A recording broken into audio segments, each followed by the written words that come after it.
This is the third and final part of the Rewind series on what was originally episode 110 of the podcast, the murder of Sharnelle Hough and Marna Engelbrecht. What you're going to hear now is part of the companion podcast series I created for Showmax around the Stella murders.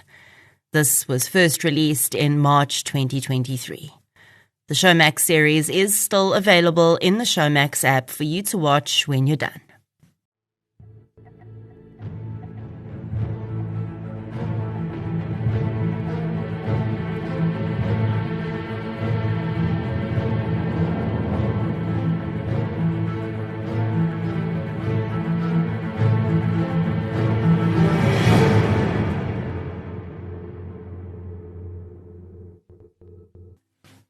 On Saturday, the 26th of May 2018 at approximately 2 a.m., the town of Stella in the northwest was changed forever. In a moment of violence, 2 young girls lost their lives. Their youth, hopes, dreams and futures smothered and snatched away. In the wake of their murders, one small town and countless families had to come to terms with the unbearable truth. The killer was one of them. Evil did not visit Stella from the unkind outside world that night. Those cruel hands were homegrown. And the murders of Sharnelle Hough and Marna Engelbrecht would become a spectre that haunts countless lives.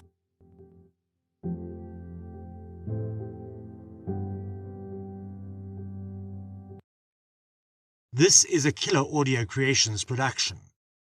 This podcast may contain graphic information related to the crimes committed by the perpetrators. Sensitive listeners should take this into consideration.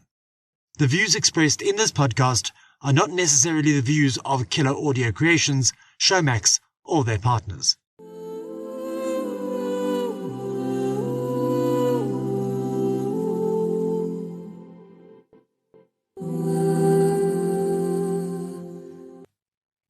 Welcome back to Stella Murders, the official companion podcast to the Showmax original documentary.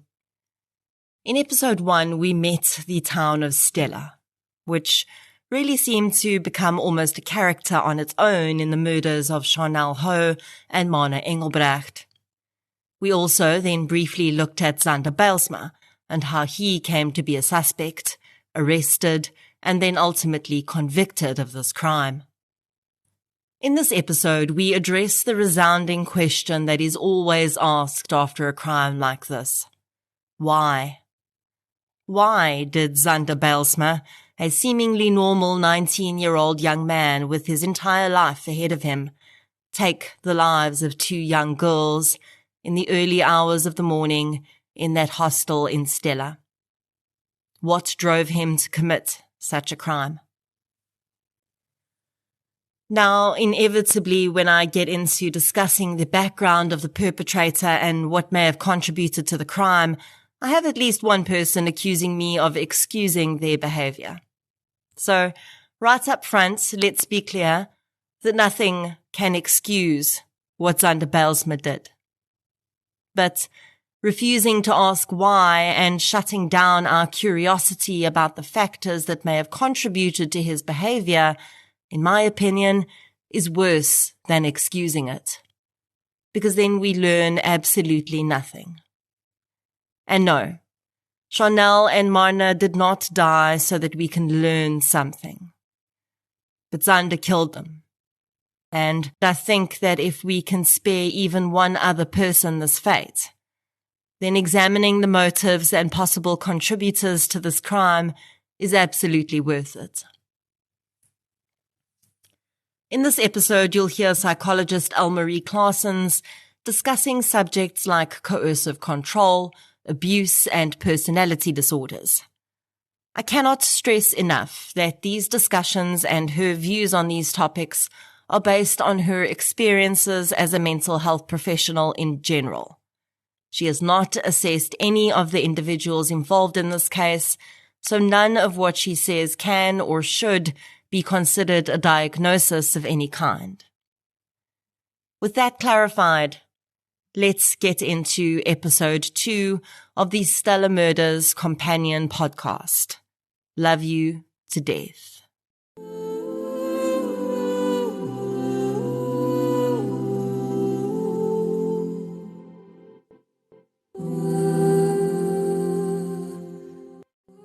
All violence is the result of people tricking themselves into believing that their pain derives from other people, and that consequently, those people deserve to be punished.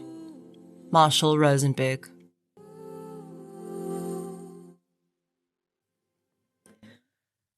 Zander Bijlsma was born 2 months prematurely.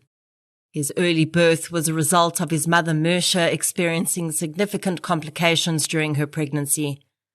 She was desperate to give birth to her baby, as she'd experienced several miscarriages before that.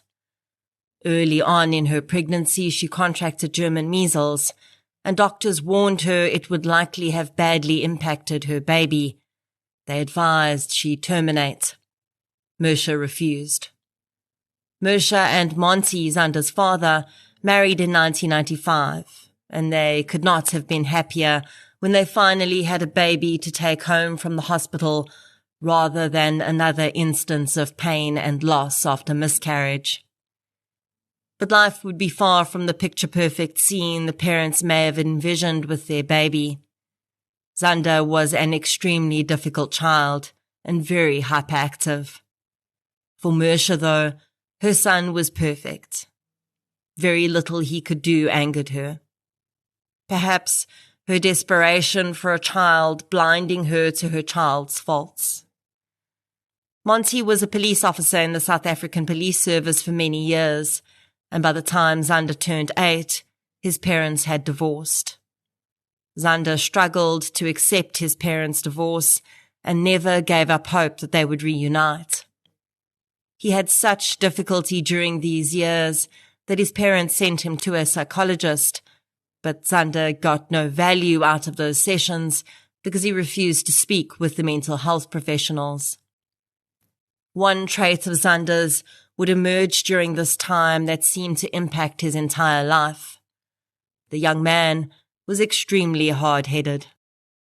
Once Zander had decided he was or wasn't going to do something, there was no changing his mind. He seemed to have no interest in the views or concerns of other people. His mother, Mersha, though, described her son as soft-hearted. She said he loved animals and was simply misunderstood because he didn't back down when he felt strongly about something. Zander, she said, was an all-or-nothing kind of person. Although an outsider looking at Zander would likely have seen a wholesome, good-natured, albeit stubborn young man, the people of Stella knew that the boy had a history. In a criminological sense, it's uncommon for someone who commits a crime of this nature to have no record of prior antisocial or criminal behavior, and Zander Bijlsma would not buck that trend.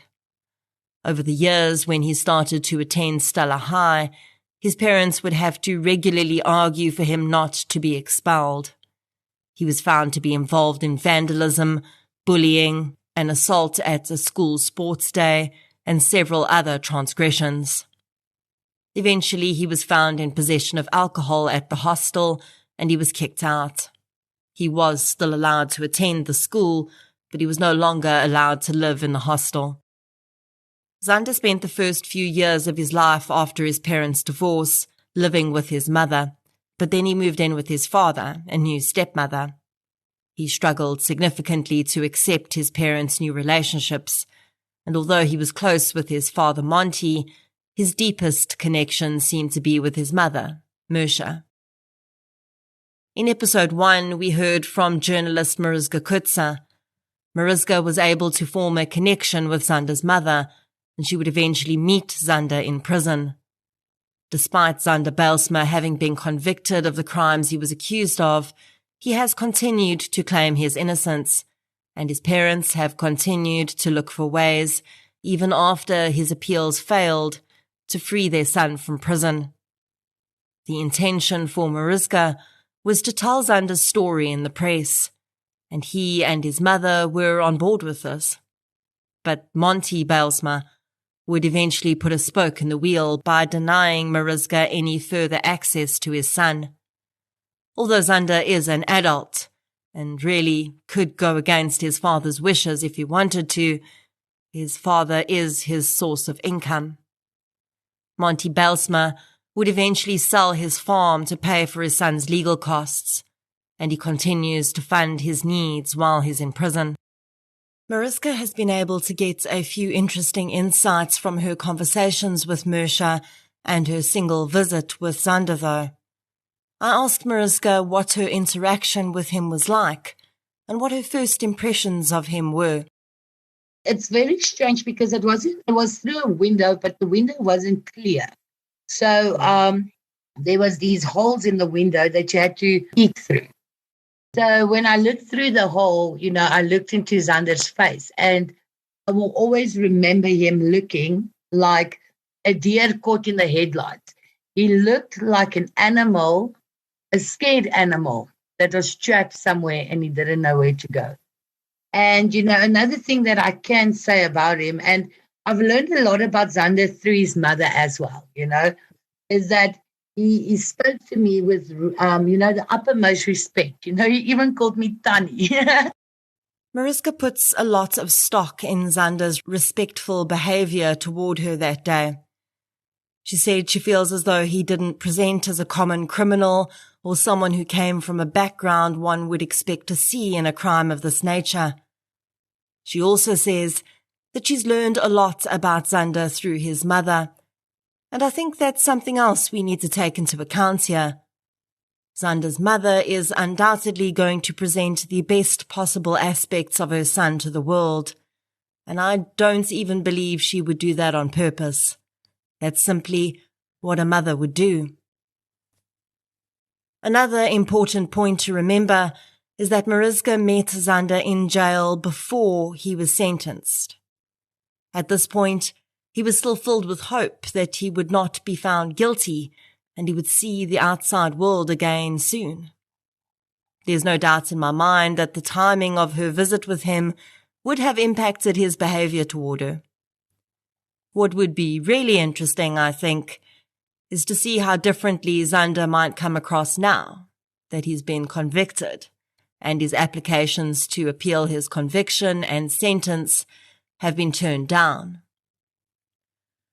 Psychologist Grant Strong testified in court about a psychological assessment he'd done on Xander.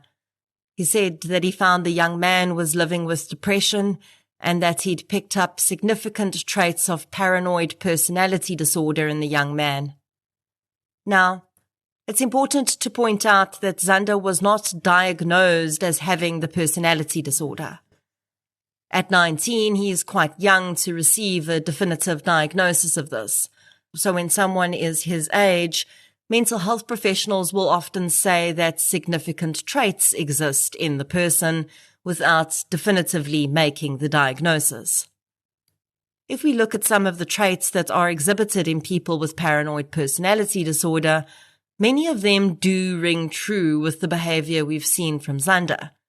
Some of these traits include doubting the commitment, loyalty, or trustworthiness of others, believing others are exploiting or deceiving them, being reluctant to confide in others or reveal personal information because they're afraid the information will be used against them, being unforgiving and holding grudges, being hypersensitive and taking criticism poorly, reading hidden messages in the innocent remarks or casual looks of others, perceiving attacks on their character that aren't apparent to others, having persistent suspicions without justified reason that their spouses or romantic partners are being unfaithful, being cold and distant in their relationships with others, and they might become controlling and jealous to avoid being betrayed,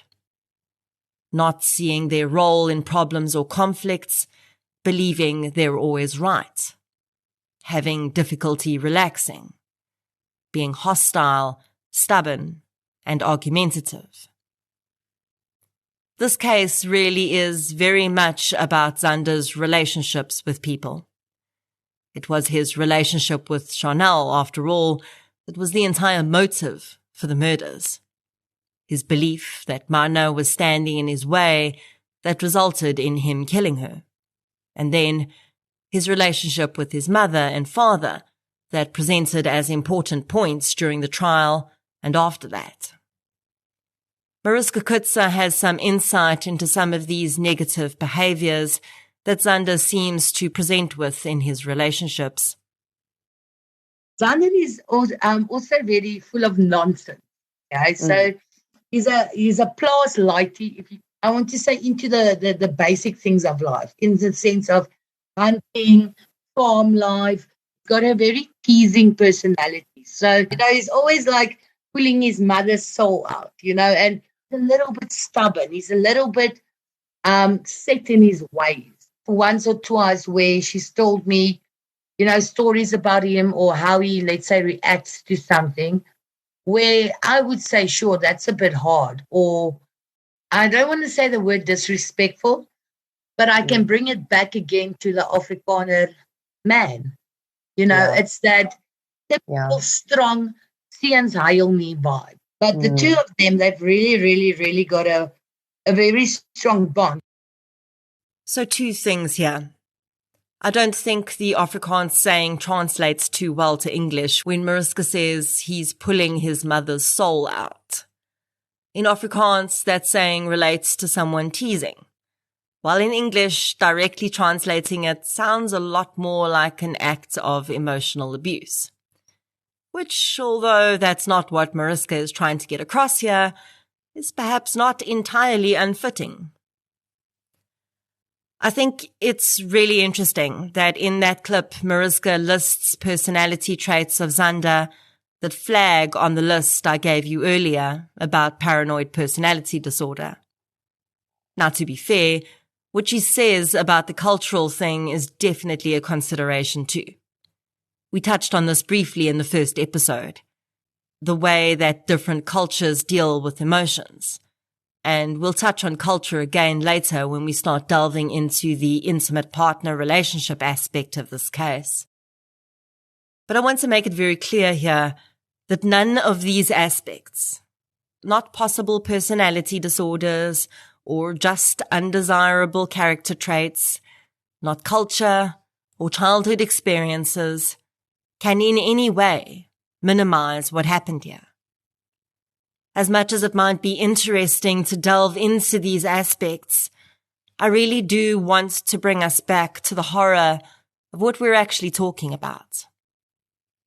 Sharnelle Hough and Marna Engelbrecht were murdered. Marna received a blow to the back of her head, and then she was throttled with the handle of a handbag until she was no longer breathing. Sharnelle also experienced blunt force trauma injuries. She was throttled with a wider object across the width of her throat, which we now know was Zander's arm, until she was unconscious. And then a rope was placed around her neck, and she was lowered off the stair railing. There, the oxygen and blood flow to her brain was cut off. She could not breathe, and she died. I could describe this process in far more horrific terms, but I won't. I just wanted for us to remember what we're actually talking about here before we go any further with discussions of dynamics, psychology, and motives. Something that comes up often in this case is Zander's consistent denials of guilt. Even after his conviction, he's continued to refuse to take even his mother into his confidence about what really happened that night. The thing that's really sad to me is Henry's mother. She's there through thick and thin, and I'm very sure that if he spoke the truth and said, yes, I did it, she would still support it, Yeah. And that's what I think is one of the biggest, the saddest things here is that I kind of feel like he owes it to his mother. I can't help but wonder if he wanted to speak the truth so badly, he's had a few opportunities to do so. Mersha Bylsma has never and will never give up on her son. She's told Mariska that even if he one day tells her, "You know what, Mom, I did do it," she would still be there for him. Now she moves each time Zander changes prisons. She wants to be in eyesight of where he is. She watches the prison lights come on in the morning and go off at night. When she knows there's no electricity or water, then she doesn't use electricity or water at home either, because she tells Mariska that if her child doesn't have access to these basic amenities, she doesn't feel she should either. And like Mariska, I find this heartbreaking, because Zander is essentially keeping his mother in this holding pattern through his refusal to admit the truth. Truth seems to be a relative concept to Zander Bylsma. There were several instances during the trial proceedings where he was found to be lying, and when confronted, refused to admit it. I asked psychologist Elmarie Claessens what would cause a person to continue to hold on to this attempt at deceit, even when faced with the proof that almost no one believes him, and the lies are serving only to continue to hurt people. There are several reasons why a convicted criminal might continue to deny their guilt, even in the face of overwhelming evidence. So in terms of how far someone might go to protect a lie, some individuals with personality disorders may engage in extreme and harmful behaviors to avoid being exposed. This can include lying to cover up their actions, blaming others, or even engaging in violent or criminal behavior. That on the one hand. On the other hand, even when people are jailed and found guilty already, there can be other reasons. Some people maintain their innocence because they genuinely believe that they're innocent. They may even be convinced that the trial was unfair. On the other hand, even when they are guilty, some individuals may continue to deny their involvement because they fear the consequences of admitting guilt. Look, there could be consequences of being longer in prison, or there could be consequences in jail where they are. When it comes out that they are really guilty or admitting to the guilt, there might be consequences in terms of other criminals who are sharing the same space with them. It can also be a consequence that if I tell other people that I am guilty, I might lose control over my secondary gain. I might lose sympathy. I might lose a sense of control over my situation. Not real control, a sense of control over my situation. And we can even go further. If I'm already here, so why actually say that I am guilty? This can make it very difficult for people watching the families of the victims, because this kind of behavior can stand in the way of, well, maybe making peace. A lot of families are looking for acknowledgement from the perpetrator in the end of the day. It's a lot of families report that it was a relief when a person was found guilty, but then they also need that acknowledgement to kind of try to complete the circle. And now remember, Elmarie is not talking about Zander Bylsma here. I asked her in general why someone might continue to deny their own guilt from a psychological motive perspective. But I found her answer truly interesting in Zander's context. While it might seem to us like someone has nothing more to lose, your level of loss just shifts. Zander Bylsma may not have his freedom, and he has now adjusted to his new way of life, but he still has plenty to lose. On a different level. Perhaps most significantly for him, the way his parents look at him.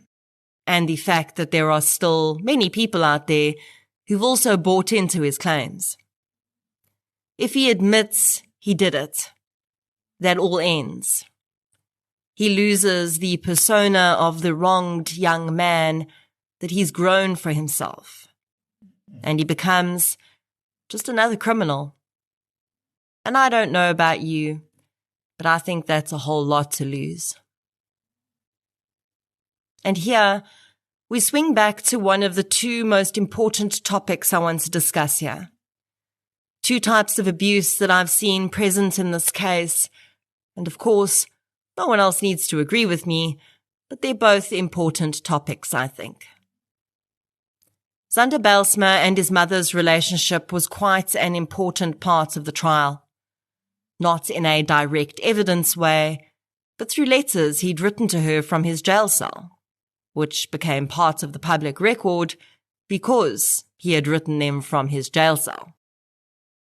And also because of the verbal and physical interactions they had in court. Mersha Bijlsma is very clearly a devoted mother, and I have incredible empathy for her situation. She's had to make a choice between believing the evidence and believing her son, and she chose the latter. With that being said, though, there seems to be indications that the relationship is less than healthy. A type of abuse that is rarely spoken about is child-on-parent abuse. And I'll admit that this is a bit of a grey area here with Zander. And I don't for a minute think that Zander has physically abused his mother in any way. I'm certainly not saying that. I do think that Mersha's deep love for her son and her absolute devotion to him has been abused. In the letters Zander wrote to his mother from jail, he uses language that is clearly manipulative and aimed at making his mother feel like a bad parent. He all but blames her for his continued incarceration, gives her instructions that mean she would have to break the law, like bribing magistrates, and attempts to draw her into a plan where he would have fled while on bail to Botswana, never to be seen again. You heard Mariska talk about some instances that Mersha described to her where Zander said and did things to the woman that Mariska herself found questionable. But then it's passed off as Zander just being Zander. He's full of nonsense. But when does full of nonsense become coercive control, targeted manipulation, and blatant emotional abuse? I asked Elmarie Claessens for her professional view on the general child-to-parent abuse dynamic. Again, not specific to the situation, but what she's seen in her practice or experience. Child-to-parent abuse is something that we do not speak a lot about in our community. And this could take on many different forms, even including physical violence, threats, or verbal abuse, and often also financial exploitation. In many cases, the child may use emotional manipulation, such as guilt-tripping or gaslighting, to control or manipulate their parent.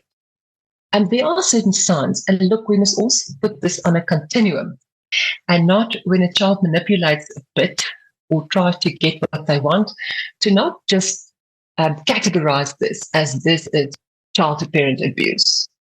We must be very aware to not pathologize normal behavior from children, because it's also a way to learn. But certain signs may include verbal abuse, such as name-calling or insult, definitely physical abuse or violence, such as hitting or pushing, threats or intimidation, threatening to harm the parent or their property, financial exploitation, such as stealing money or belongings, emotional manipulation, guilt-tripping, gaslighting. And the thing is that parents who experience abuse from their child might feel ashamed or embarrassed to seek help. But it's very important to remember that they are not to blame and there's help available. It's always about a dynamic between people and to seek professional help. Now, as Elmarie intimates, when we talk about child-to-parent abuse, we're not talking about the very normal dynamics that happen with young children and even teenagers when they know exactly which buttons to push to get mom or dad to say yes to something. That's not what is meant here. This type of abuse is sustained, ongoing, and detrimental to the abused party. The abuser will also, for the most part, be an older teenager or an adult, someone who really knows better and is not just testing boundaries. Often the parent may not even feel abused. They may see it as something they just have to do as a parent, or they may have some guilt about some aspect of their own parenting where they feel they didn't measure up, and they look past the abuse as a way of making up for that. They convince themselves they deserve it. And the abuser is brilliant at using that guilt to their advantage. Mersha Bylsma had a difficult pregnancy. She lost many babies to miscarriage. She must have struggled to adjust to the extremely hyperactive and stubborn young boy Zander grew into. Then she and her husband divorced. And although this is something that many, many children quite successfully navigate without much long-lasting trauma, for Zander, with his clearly pre-existing emotional difficulties, this seemed a bridge too far. Mersha would likely have had guilt around the divorce and the impact it may have had on her son, or the impact that Zander claims it had on him, because those may be two very different things. Combined with this sense of guilt is a deep sense of devotion. He is her only child, the son she tried so hard to have. So when that son writes her a letter out of his jail cell, claiming that she and her refusal to listen to his instructions is the reason he is imprisoned, I can't help but think that would have an intense emotional impact on her. The question is, how measured is that impact from Zander's end? How purposeful? By the same token, Monty Bylsma, although likely less emotionally invested than Mersha, has also been pushed to the very brink by this case. He sold his family farm.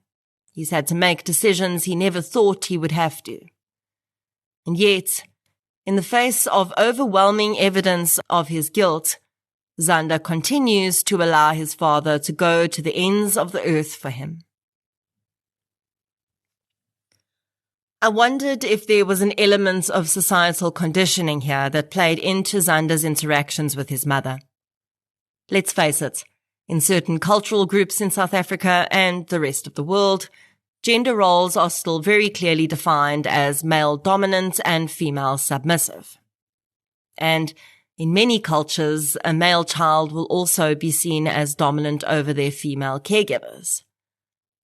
This aspect of the dynamics of this case would play into both this possible child-parent abuse situation with Zander and Mersha, and it could also contribute to the next type of abuse we'll discuss, which is intimate partner coercive control and violence.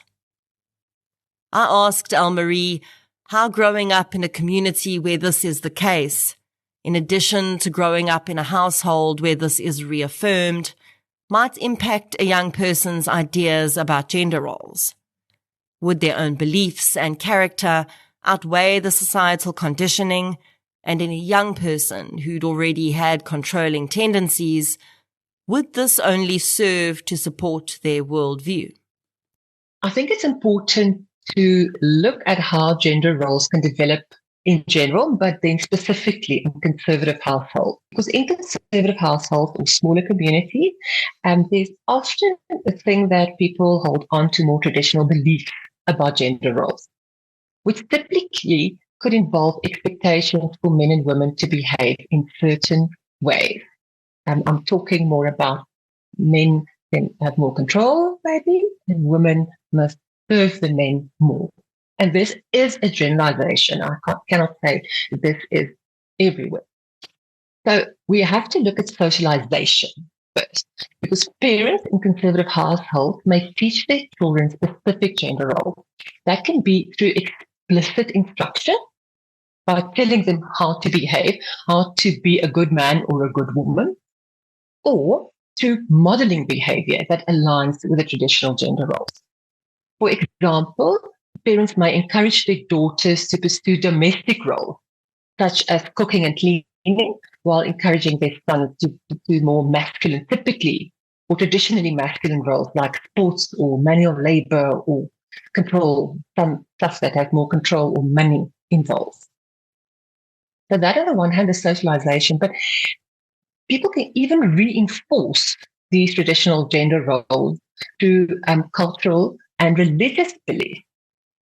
For example, conservative religious beliefs may emphasize gender differences and prescribe certain roles for men and women. So not only model, but prescribe it. And that will have a huge influence on the development of how a boy or a girl may see their role, their specific gender role in a society.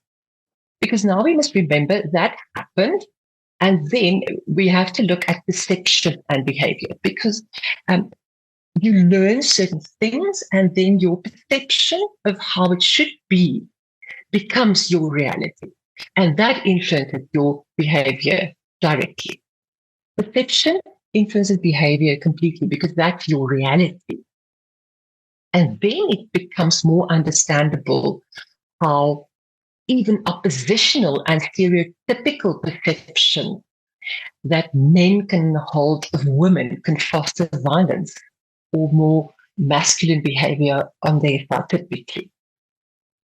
So if a young man, for instance, already has a personal perception that he is entitled to control, paranoia about the relationship he interacts in, including parental relationships, and then that same young man is also raised in a culture, community, household, or all three that support these beliefs, there's a very good chance that these will lead to a negative leaning of these types of beliefs, often resulting in some sort of abuse. Now, child-to-parent abuse is one aspect of this case which I think is interesting and important for us to understand.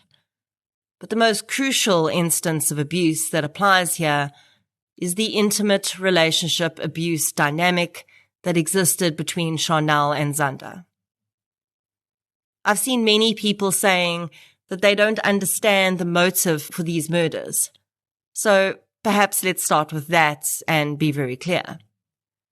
Sharnelle Hough was a victim of intimate partner violence. Despite being a teenager, she had been in an abusive relationship, exactly as we may see in a marriage of adults. And she had ended that relationship. One of the most dangerous times for an abused person leaving an abusive relationship is when they decide to leave. At that moment, the abuser realizes that they are losing control, and it becomes a matter of, if I can't have you, no one will. Marna Engelbrecht, as Sharnelle's best friend, had been one of the greatest defenders of her friend's freedom.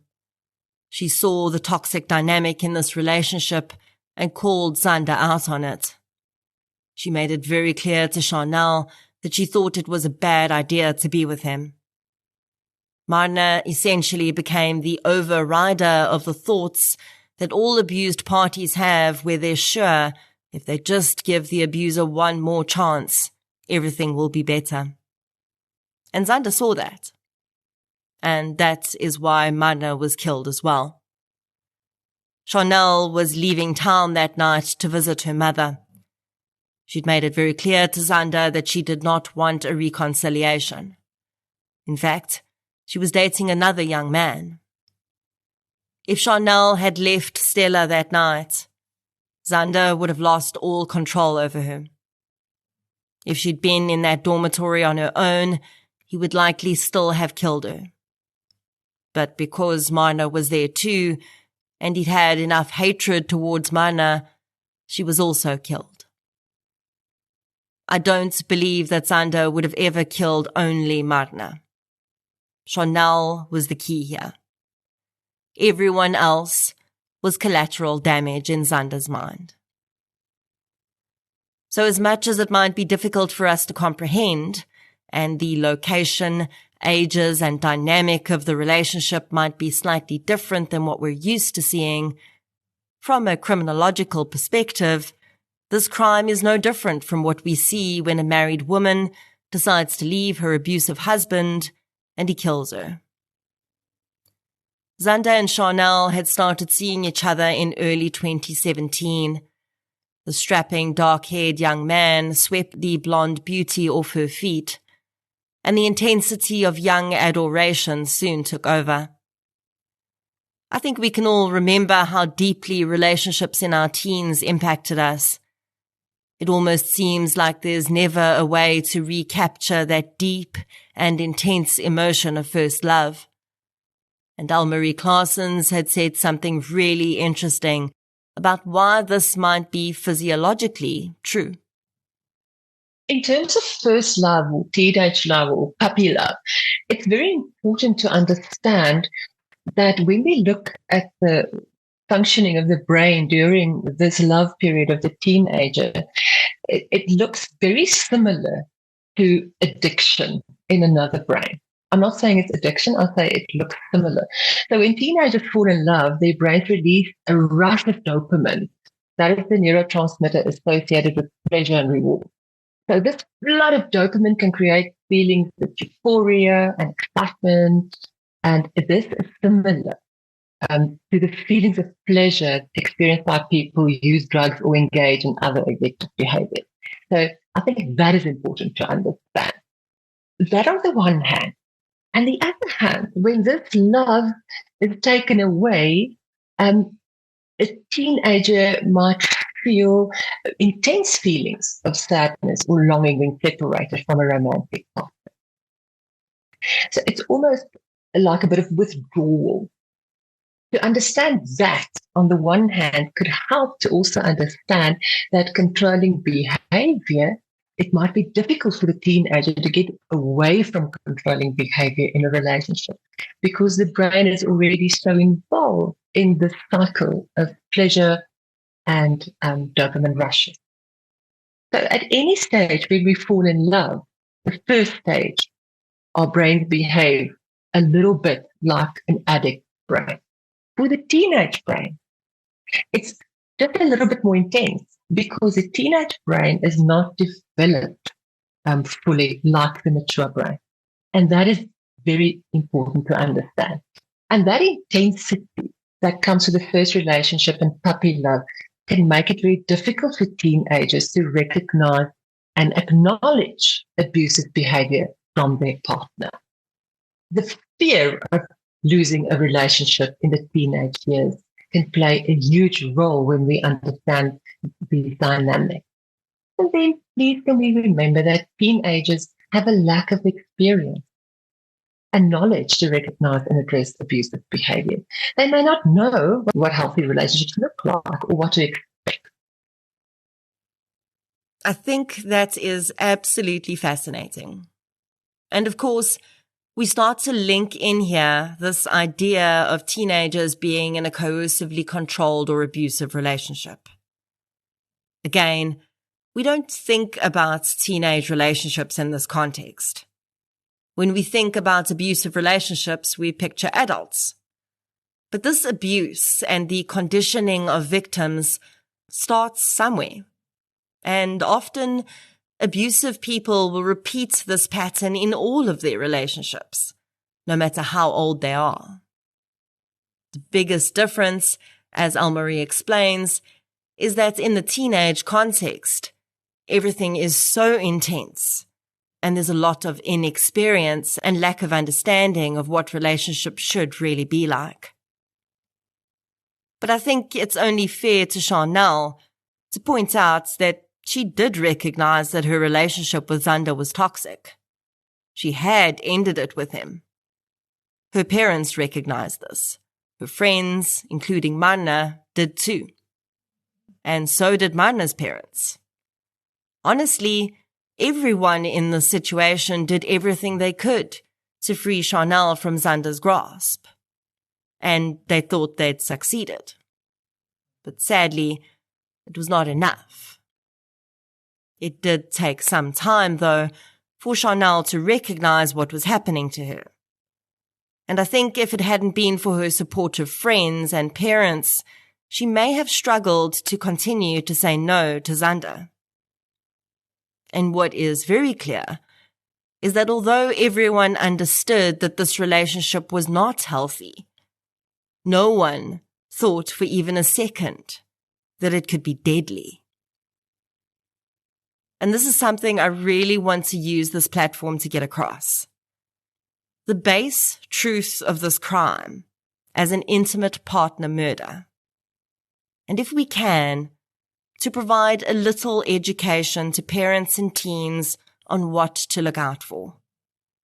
I asked Marie for some of her insights around what abuse and coercive control might look like in a teenage context, and what signs we might be able to look out for, both to identify victims and possible future abusers.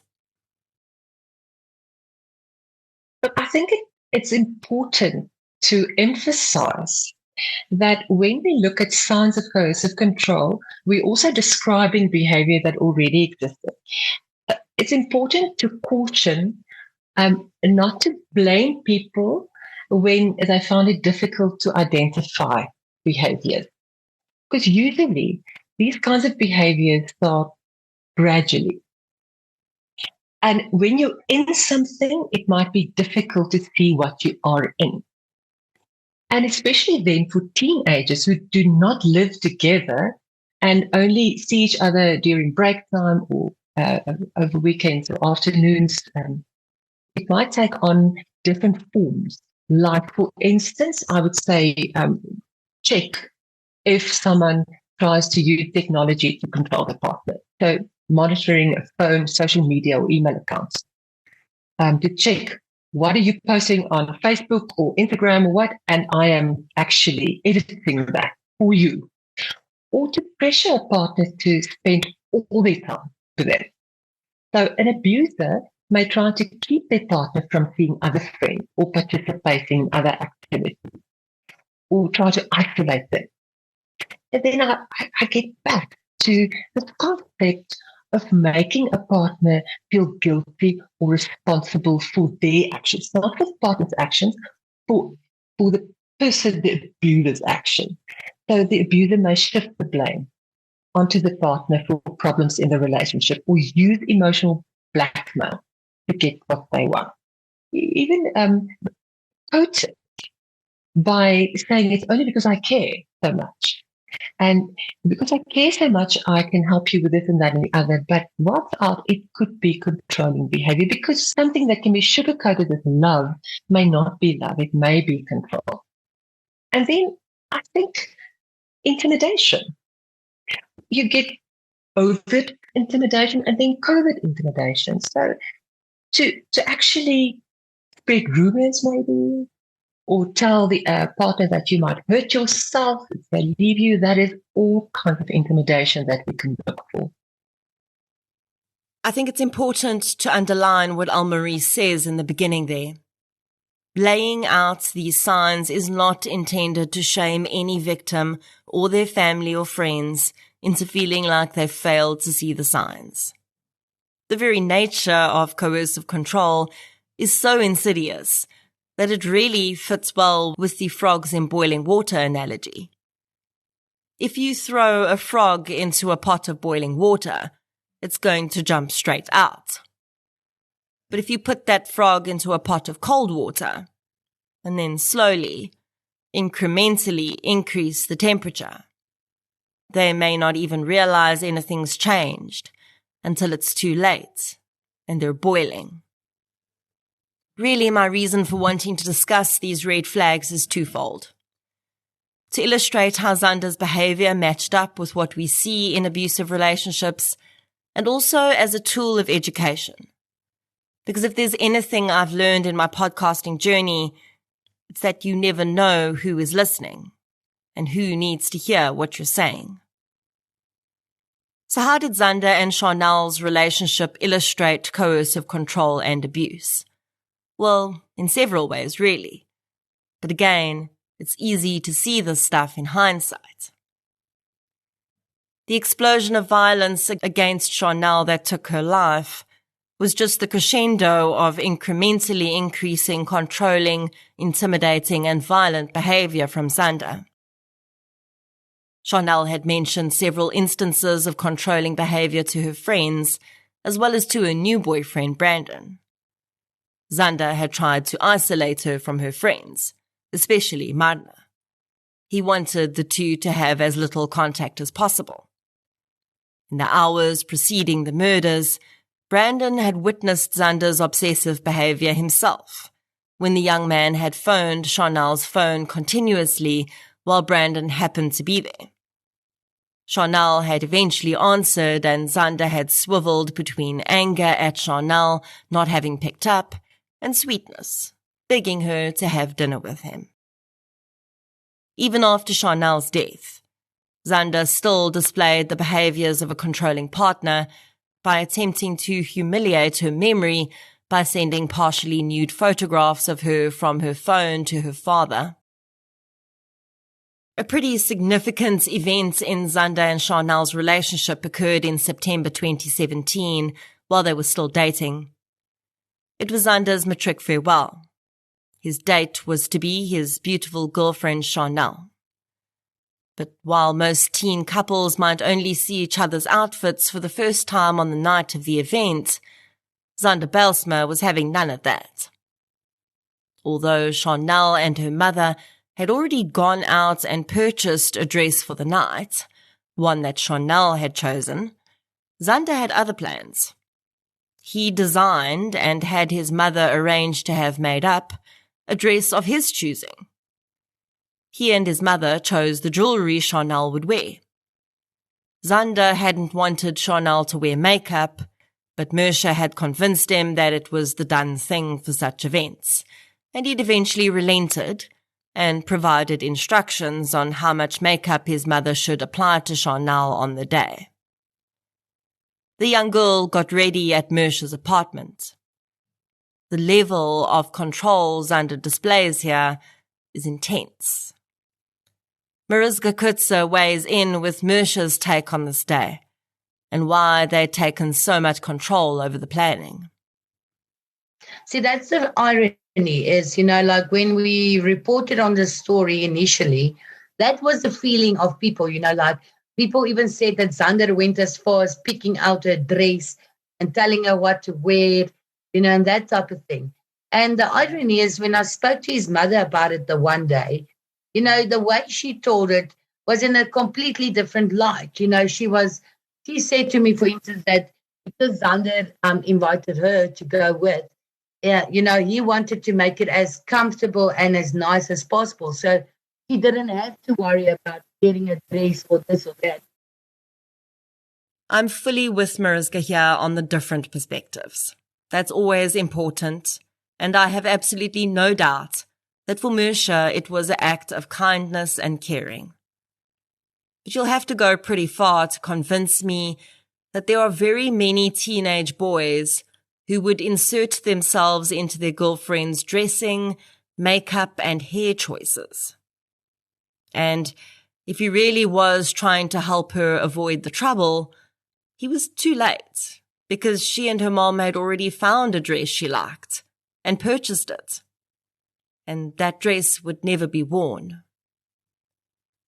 The fact that so many people told this story to Mariska also says something to me. Sharnelle noticed. She noticed enough to express to others how strange she felt about it. And those people felt it was equally strange. People who knew Zander far better than us. But this would just be an addition to the list of controlling behavior Zander displayed, because he would escalate, and his control would explode into violence and intimidation on several occasions. Among the reported incidents included 2 or more instances where Zander had been seen pushing Sharnelle, grabbing her arms and shoving her into a fence. When Marna had stepped in and told him to stay away from Sharnelle, he'd sent an expletive-filled text to her. When Marna's father intervened and told Zander never to address his daughter that way again, Zander had threatened to use a gun to settle the matter. Perhaps the most telling of all is that on the morning of Sharnelle and Marna's murder, as the news of their deaths spread among the community, several of their family members and friends immediately asked whether Zander was a suspect yet. His name was immediately on the lips of Stella's residents, precisely because of his behavior toward Sharnelle and Marna. Very few people were surprised when he was arrested, although they'd never dreamed he would take it that far. Although the murders of Sharnelle Hough and Marna Engelbrecht would initially be mired in controversy and suspicion, I think that through the trial, the ensuing years, and now this documentary, one thing has become quite clear. What once seemed a very complex crime with multiple possible motives, outcomes, and suspects is really very simple in its nature. And although it may be interesting, informative, and even educational to delve down into its minutiae as we've done here, what happened at 2 a.m. on the morning of the 26th of May 2018 can be broken down into very simple terms. A young man with significant emotional instabilities became enraged at a perceived slight from the woman he believed should have been his. He became equally enraged at her friend who had dared challenge him and stand in the way of what he wanted. And although he knew it was wrong, he chose to take the lives of those 2 young women and then attempted to cover it up as a suicide. Then he got himself so wrapped up in the attention that all his lies about his innocence earned him that he could not seem to arrive back at the truth. Sharnelle Hough and Marna Engelbrecht did absolutely nothing to deserve what happened to them. Their families have been torn apart in the wake of their vicious murders, and their pain only continues to deepen with every day that passes. Some say that in a way it seemed fitting that Marna and Sharnelle died together. Both would have been completely devastated if one had lost their life and the other had survived. There are several photographs of Marna and Sharnelle together on their parents' farms. The pretty girls are in fields of flowers with broad smiles on their faces. And from having heard them laughing in the documentary, looking at those pictures, I can hear their laughter echo through the space and time.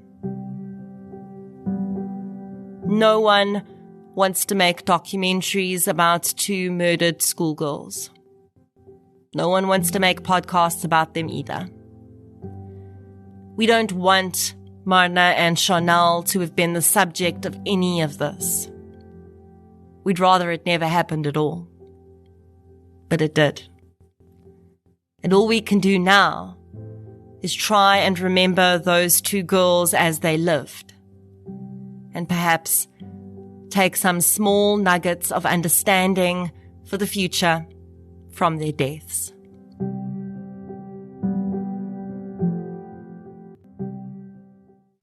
And that is your Rewind series for episode 110 of True Crime South Africa, the murder of Sharnelle Hough and Marna Engelbrecht. I hope you found value in this Rewind series, and I'll chat to you soon.